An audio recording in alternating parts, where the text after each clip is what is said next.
risada, um novo lugar, cada verdade, um farol no mar. Mulher ao quadrado, todo mundo já está ligado. Mulher ao quadrado, elas estão por todo lado. Gente, estou aqui hoje com uma amiga, Gabriela Hollenberg. Ela é autêntica, porque eu falo assim, a Gabi, ela nunca teve travas na língua, sempre que ela precisou, ela sempre foi espontânea, mas ela nunca perdeu a delicadeza de falar, nunca vi ela brava com ninguém, ela tá sempre assim, sorrindo, então é muito bonito. E quando a gente fala de mulher que defende outra mulher, que luta pela outra mulher, que tá aí engajada, não veio outro nome na minha cabeça, senão Gabriela Hollenberg. Ela lidera diversos movimentos e sempre defendendo a mulher, com muito carinho, com muito amor. E, Gabi, muito obrigada por você ter me recebido. Você abriu a sua casa, você abriu a sua vida, então é uma honra estar aqui. Obrigada mesmo. Para a gente começar, eu gostaria que você contasse um pouquinho todos os projetos que você trabalha, porque assim, ela ainda arruma tempo, gente, ela é mãe. Meu primeiro projeto. O projeto mais, tá vendo? E uma mãezona, e nós nos conhecemos assim, na verdade. Nossos filhos tinham 3 meses. Era! Numa aula de musicalização. Isso. E desde então, nós estamos na nossa caminhada aí, eu sempre observando. E a Gabi só crescendo. E você também. Então, conta um pouquinho pra gente os movimentos que hoje a Gabi abraçou. Além do você ser a prova-vida de todos os movimentos, porque tudo que você fala, você é. Bem, primeiro de tudo, muito obrigada pelo convite. É uma honra receber vocês aqui na minha casa. Parabéns pelo trabalho que você está fazendo. Muito bom, né, da gente se reencontrar. Sim. Bem, vamos lá. Eu sou, Gabriela Hollenberg, eu sou advogada, sou cientista política, Minha caminhada começou muito dentro de casa, porque, tenho, enfim, 2 fazedores de política, porque tenho meu pai, que tá ali na política estrito sensu, como parlamentar hoje, mas que já ocupou vários cargos, então eu acabei crescendo muito dentro da política, e a minha mãe também, que sempre ocupou cargos na Esplanada, então sempre foi gestora pública, e os 2 sempre me inspiraram muito, e o meu avô, que foi deputado e que também depois virou juiz, depois ministro do STJ, e eu tinha uma grande admiração por ele, por isso acabei escolhendo trabalhar no direito, trabalhar na política, e isso me levou a primeiro fundar o escritório, meu escritório Gabriela Hollenberg Advocacia tem 15 anos, fez 15 anos, debutei. E eu sempre acabei atuando muito no mundo da política, e essa pauta das mulheres sempre foi uma pauta que me sensibilizou muito, e a gente acabou atuando muito para sugerir alterações na legislação, na jurisprudência, nas decisões judiciais, para que a gente pudesse ter um incremento na participação das mulheres na política. E a partir dessa vivência eu comecei a perceber que não era suficiente esse trabalho, porque a gente precisava lidar de fato com essas mulheres para que elas de fato fossem candidatas e fossem candidatas competitivas. Então, em 2020, há 5 anos atrás, a gente fundou a Quero Você Eleita, que é uma startup de impacto social que atua para a gente poder acelerar a ocupação dos espaços de poder pelas mulheres. A gente começou com a política, mas depois a gente entendeu que a gente tinha que levar isso também para o mundo empresarial, então hoje não é, a gente atua de uma forma mais ampla, fazendo com que essas mulheres se apoderem do que já é delas, porque esse poder nasce com a gente. Sim. Então elas se vejam nesse lugar de poder, se vejam como mulheres capazes e potentes para ocupar esses espaços. E o projeto vem crescendo, a gente tem uma comunidade de mais de 300 mulheres pelo Brasil, que a gente trabalha muito com o letramento de cidadania, de política, levando essa questão de que a política está em todas as nossas decisões, desde a hora que a gente acorda até a hora que a gente vai dormir, a gente escolher de onde a gente compra, de quem a gente compra, como você trata as pessoas, como é que você se relaciona, como que você se relaciona com o seu companheiro, com o seu filho, tudo isso é política. Então a gente trazer essa consciência E a gente, né, começou ali na pandemia, enfim, foi uma experiência muito rica de lidar com esse, vamos dizer assim, um chão de fábrica, né, com essas mulheres candidatas a vereadora pelo Brasil, entendendo que os desafios são muito maiores do que aqueles que a gente, enquanto privilegiada, percebe, né? Porque, bem, uma coisa é a minha vida e o que eu tive até aqui, a minha experiência. Que sempre foi estimulada, né? Exato, né, em um espaço, imagina, né? De uma família que já estava no poder, porque meu avô já ocupou um espaço de poder, meu pai está ocupando, minha mãe também. Minha mãe também é uma das fundadoras, não sou só eu, a minha mãe, Márcia Hollenberg, hoje ela é secretária de Cidadania e Diversidade Cultural do Ministério da Cultura, e a Elaine Santos, que também trabalhou no Ministério da Cultura, na gestão de Gilberto Gil e diversos outros ministros, foi também diretora de Recursos Humanos da Caixa Econômica Federal e também ajudou a gente a fundar o projeto. E a partir, né, dessa caminhada, a gente desenhou o nosso último projeto, que é o Bancada Feminina na COP30, que começou com um festival de inovação política que a gente fez dentro do Festival Curicaca, que foi um festival bem bacana que aconteceu, o Festival de Inovação da Indústria, e a gente fez o nosso Festival de Inovação Política, reuniu ali mais ou menos umas 50 mulheres para falar, né, enfim, de todos os segmentos, de todos os partidos, então mulheres lideranças da indústria, lideranças no executivo, no legislativo, no judiciário. E a partir do que a gente começou a construir ali, a gente começou a Carta das Mulheres para a COP30, que foi um documento coletivo que foi elaborado sob a coordenação de diversas instituições. Então, a idealização é da Quero Você Eleita, a realização conjunta com o Instituto Asmina, Grupo Mulheres do Brasil, Elas no Poder, Elas Pedem Vista, Rede Governança Brasil, IGCP, Instituto Global SG, Grupo Ser Educacional, várias instituições que coordenaram e várias instituições que colaboraram ativamente nessa carta. Então foram quase 100 instituições colaborando do Brasil todo. Então a gente teve uma escuta muito ativa e afetiva de mulheres periféricas que não têm voz.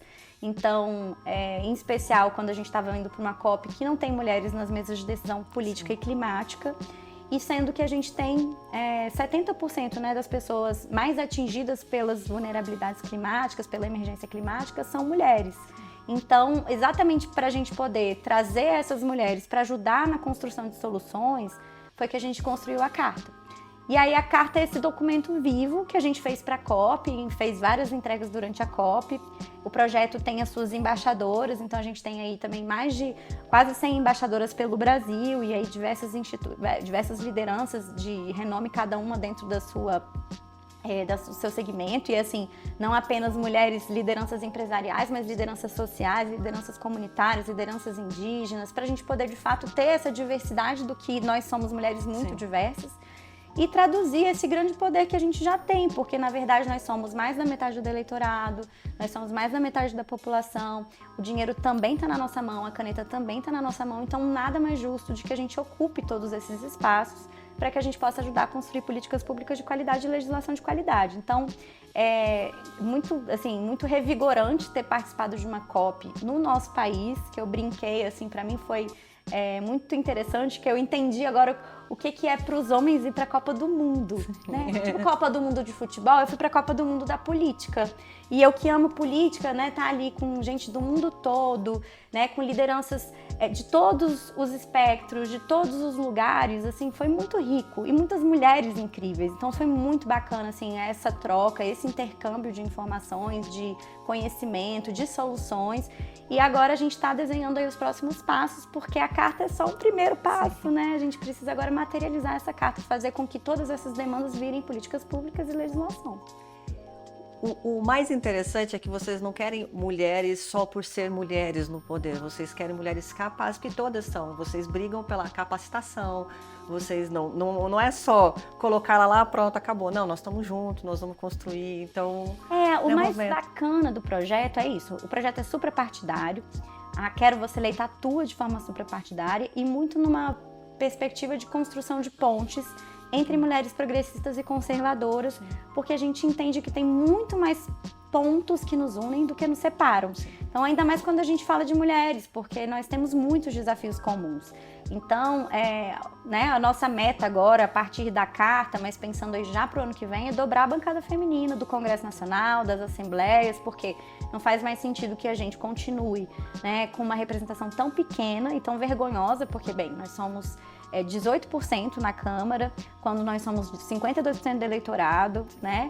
E mesmo sendo tão poucas, imagina que, olha como a eficiência da mulher, 18% da Câmara, sendo que elas estão 50% da produção legislativa. Você imagina se a gente tivesse, né, o dobro, nós temos 91, se a gente tivesse 180. Sim.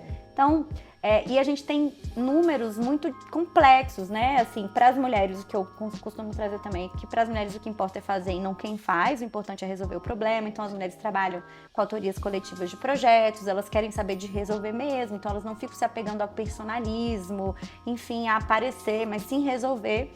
E a gente tem muito problema para ser resolvido no Brasil. Então, os números que eu trago, que são alguns dos números que a gente quer combater, é que o Brasil hoje é o primeiro país no mundo em ansiedade e depressão, né? E as mulheres são as maiores vítimas.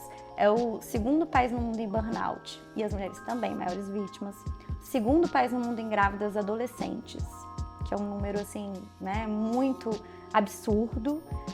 São quase 500 mil, e na verdade, assim, tem as grávidas adolescentes, na verdade, são quase 30 mil, e nós somos o quarto país no mundo em casamento infantil. Os números do Unicef estimam mais ou menos 500 mil meninas casadas. Então, entre 10 a 18 anos, que é crime, né? Sim. Mas é uma realidade. E o quinto país no mundo em feminicídio e violência contra a mulher. E assim, esse resultado é o resultado de uma política masculina e branca. Então a gente precisa mudar a realidade da política de quem toma as decisões para que a gente possa mudar esses resultados que a gente chegou. O resultado da emergência climática, o resultado da desigualdade social. Então, para a gente poder fazer isso só trazendo mulheres para a mesa de decisão, para ser legisladora, para ser executiva, para ser judiciário, para estar nas cúpulas de poder das empresas, para que a gente possa de fato mudar essa realidade. Até mesmo porque empresas, já é comprovado, empresas, ambiente onde tem uma mulher gestora, o desenvolvimento é muito melhor, por ter esse lado, talvez até pelo lado materno já ser uma coisa natural, de ser mais acolhedor, escutar mais, então ter essa proximidade com o seu funcionário, com o seu colega de trabalho,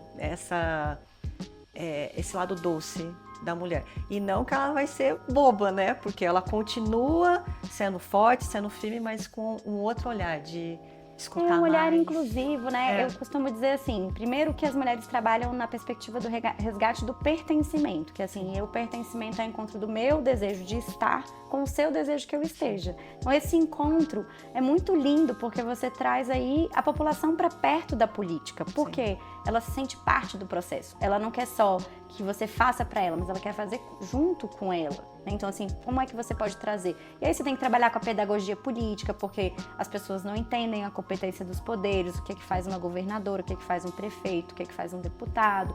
Então, os mandatos femininos trabalham muito nessa lógica de encontro de saberes, de poder dialogar com a comunidade. Então, uma escuta ativa e afetiva, diálogo inclusivo, construção coletiva, tudo isso é uma marca dos mandatos femininos.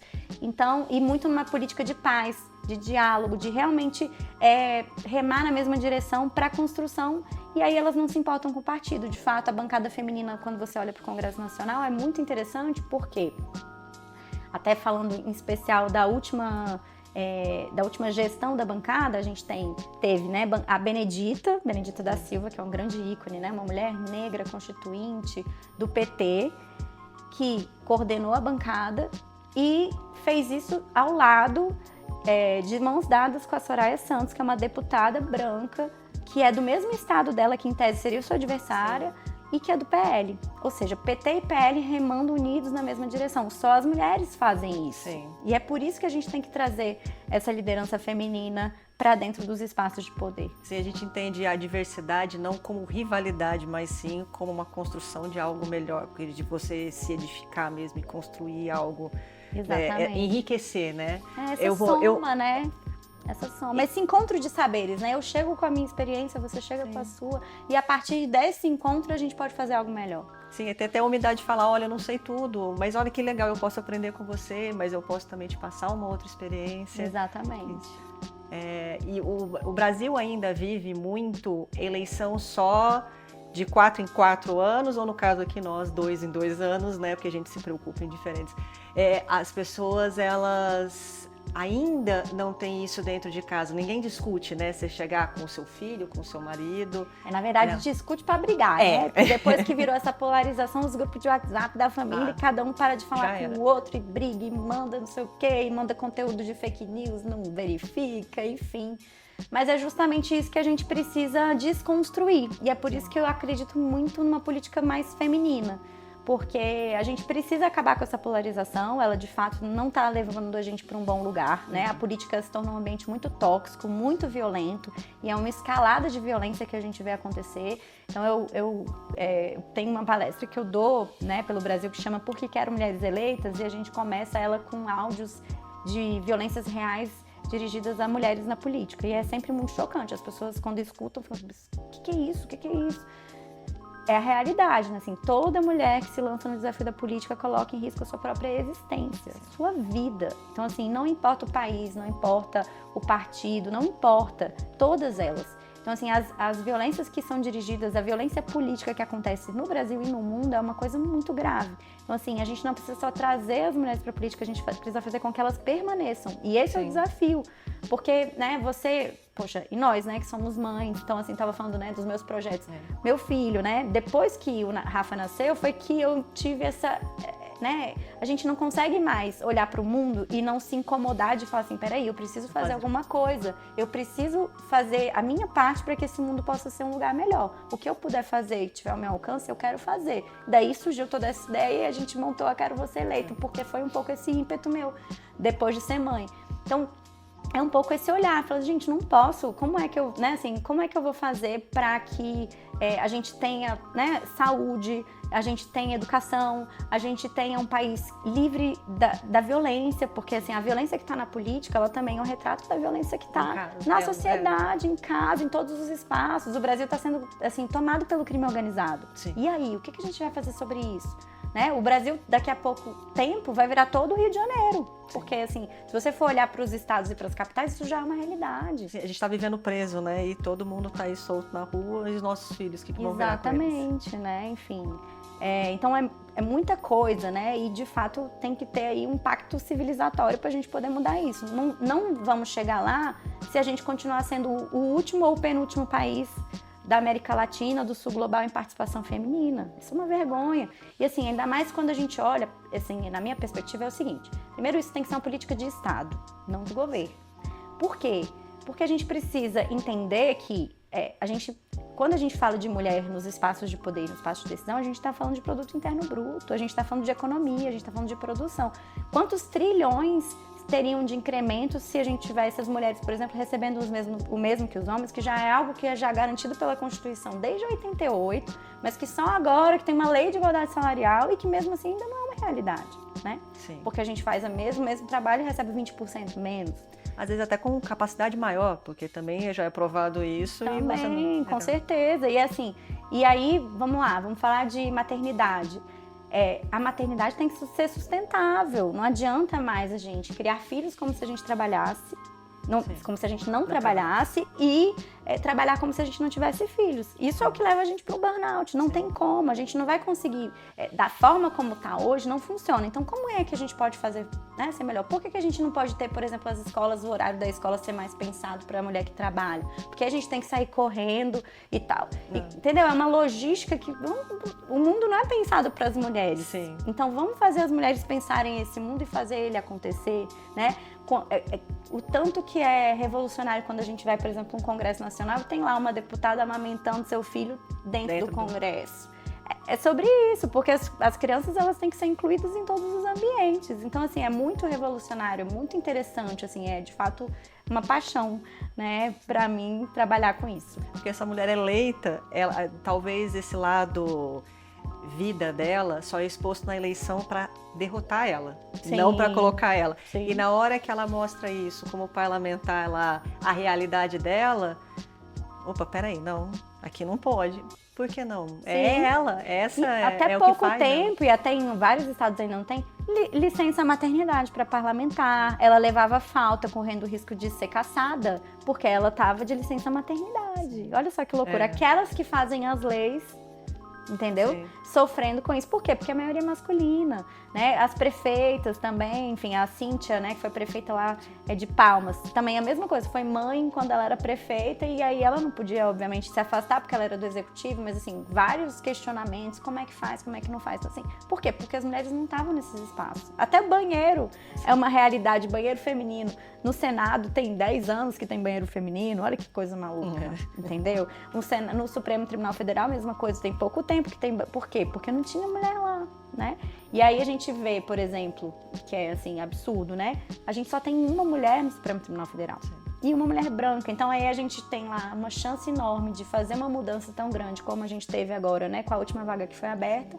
E aí o nosso presidente da República nomeia um homem branco no Dia da Consciência Negra, quando tinha todo um movimento para nomear uma mulher negra. Então o que adianta ter Ministério da Igualdade Racial? O que adianta ter Ministério dos Povos Originários se você não dá, de fato, espaço de poder e caneta na mão para essas pessoas, entendeu? Acaba sendo nada efetivo.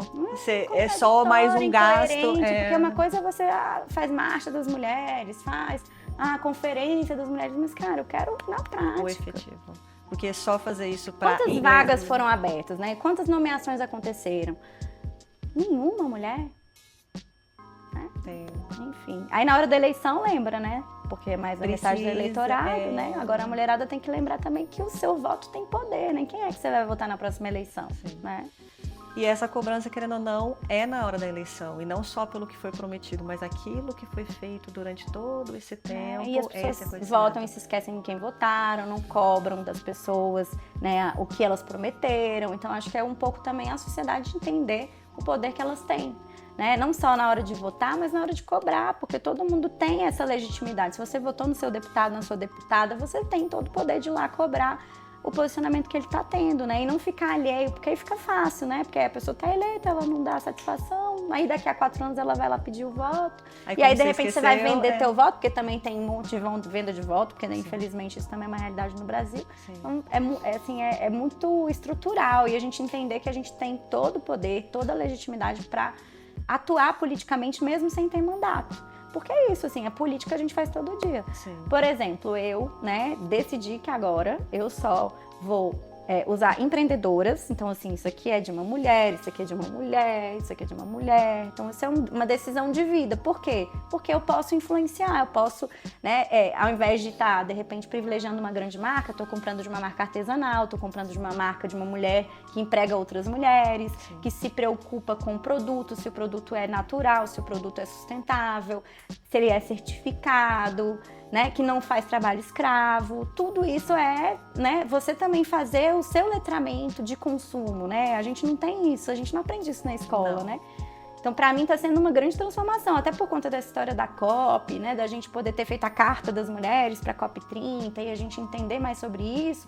Agora, quando eu vou comprar, eu olho a etiqueta, eu entendo se, né, se é de poliéster. Poliéster sim, é plástico, eu vou comprar plástico, porque tudo que a gente compra depois em algum momento vai virar lixo. Sim. Então, eu vou contribuir ou não para o planeta, né? Então, se eu compro uma fibra natural, eu já estou, né, contribuindo para que não seja aí tão... o impacto não seja tão grande assim. Se eu compro de uma empreendedora da minha cidade, já a pegada de carbono já é menor. Então tem muita coisa aí que a gente pode fazer, cada um dentro da nossa realidade, assim. E parece que é pouco, mas se todo mundo fizer um pouquinho, a gente pode fazer essa mudança. É aquele elo, né? Você pega como se fosse a pedrinha, você jogou ali, então você vai fazer aquele primeiro elo ali, aí isso vai contaminando e todo mundo trabalhando. Quando você vê, virou sistêmico, não tá só... É lindo, assim, é um movimento que, né, que a gente foi começando, que a gente tá fazendo também com a Quero Você Eleita falando sobre isso. Então, assim, moda com propósito, né? Moda pelo clima também. Sim. Então, assim, esse tênis que eu tô aqui, por exemplo, é da Confraria. Confraria é uma marca de Brasília. né? A Adoro. Paula, maravilhosa, que Cada lidera a bolsa confraria. maravilhosa. Trabalha só com produto certificado. Isso é couro de pirarucu. Sim. Então, assim, olha só, né? Valorizando o que é nacional, porque também, posso comprar de uma marca internacional, mas o que é chique, o que é elegante mesmo, né? Na minha perspectiva, é você, de fato, valorizar o que é do Brasil. E a gente tem tanta coisa maravilhosa, por que a gente não valoriza isso, né? Então, assim, eu tô muito nesse lugar, assim. Essa aqui, por exemplo, é da Denise Valadares, é de Minas, ela emprega 40 mulheres. Então, assim, tudo é feito à mão. E ela tem aqui, tá vendo? Tudo bordadinho, né? Ela falou assim, Gabriela, a gente trabalha de uma forma que se cair uma pedrinha, se cair qualquer coisa, você pode mandar pra gente sem custo nenhum, a gente reborda. Falei, gente, olha só, isso é modo sustentável, entendeu? E feito à mão, artesanal, né? Então, assim, uma peça única. Então, a gente aprender a dar valor, né, ao que é nosso, porque, né, enfim, quantas aí, né, vêm do exterior e dão valor, mas a gente mesmo não tá dando, né? Gente, adoro o trabalho das pessoas da Torre. A gente tem Sim, ali a feirinha. a Feira da Torre. E tem senhoras que elas ganham fazendo o crochêzinho, o tricô. Sim. Isso não tem custo. Sim, nossa, Que lembra muito da minha... Quando eu vestia essas roupas, gente, me lembra da minha bisavó. Minha bisavó fazia muito crochê, fazia pra mim, ela adorava fazer. Então, assim, é isso, gente, isso é muito incrível, né? Assim, isso sim é único, né? Sim.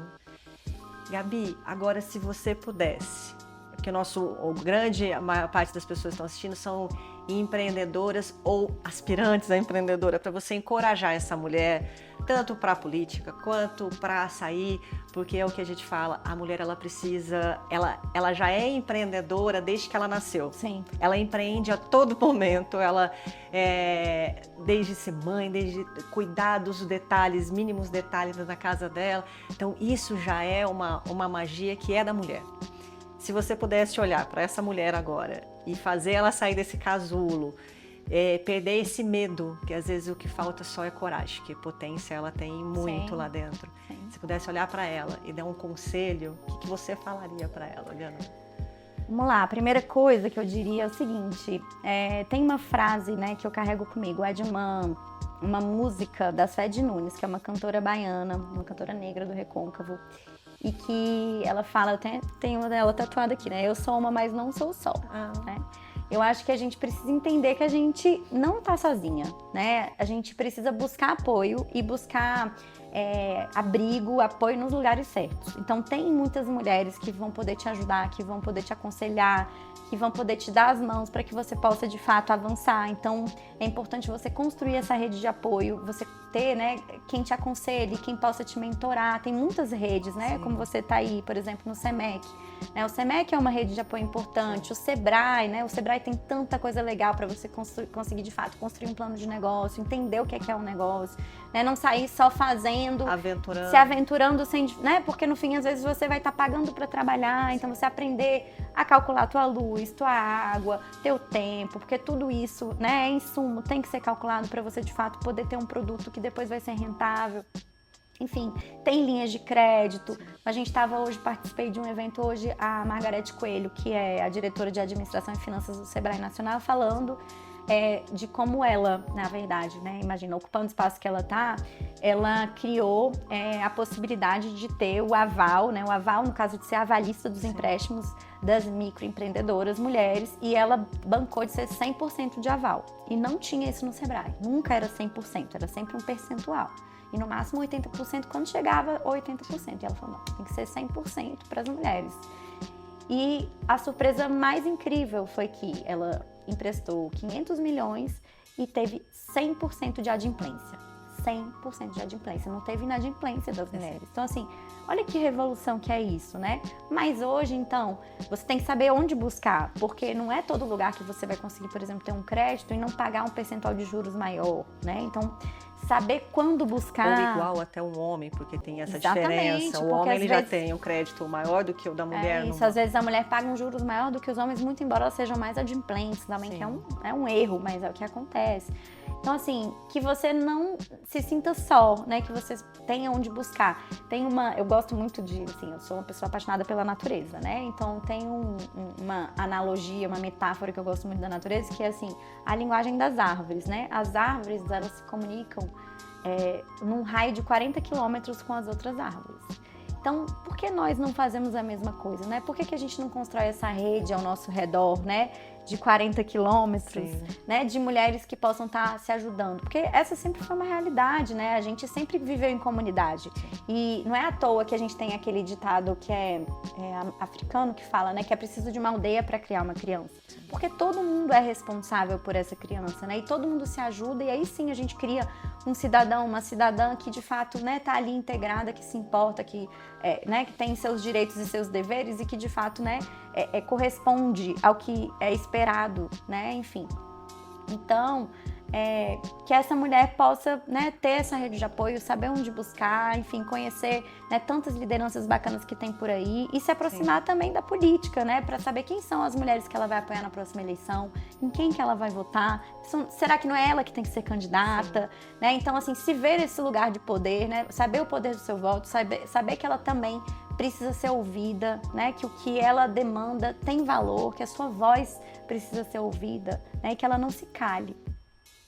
Muito obrigada, Gabi. Eu falo que eu sempre levo um pedacinho, eu tô levando um pedação agora, que eu falo que é um mundo até muito distante, quando, por mais que a gente queira conversar, você tem os pontos, as vírgulas, você entende essa parte. Então é muito enriquecedor toda vez que a gente conversa, é muito bom. Então eu deixo meu muito obrigada. E vamos nos unir mais, né? Com certeza. Vamos trabalhar juntas. Então, com certeza, conta comigo. E aí eu vou te convidar para fazer uma coisa que eu faço nos meus encontros, que é assim, que a gente, né, começa e termina sempre da mesma forma. E aí eu vou falar e você vai repetir comigo. Pode ser? Pode. Então tá. Tô confiando em você. Então pronto, essas palavras, elas não são minhas. Eu faço parte de um grupo feminino que é terapêutico e aí eu trouxe desse grupo e adaptei um pouquinho, mas que faz todo sentido, eu tenho levado para onde eu vou, porque as palavras têm poder. Isso. Né? E elas não param. Né? Exatamente. Então é convidar todo mundo para ter esse compromisso junto comigo. Então é assim, eu uno as minhas mãos às suas. As minhas mãos à sua. Eu uno meu coração ao seu. Eu uno meu coração ao seu. Eu uno meu propósito ao seu. Eu uno meu propósito ao seu. Para que juntas possamos fazer. Para que juntos possamos fazer. Muito mais do que eu posso fazer sozinha. Muito mais do que eu posso fazer sozinha. Eu sou uma, mas não sou só. Eu sou uma, mas não sou só. Agora eu vou finalizar com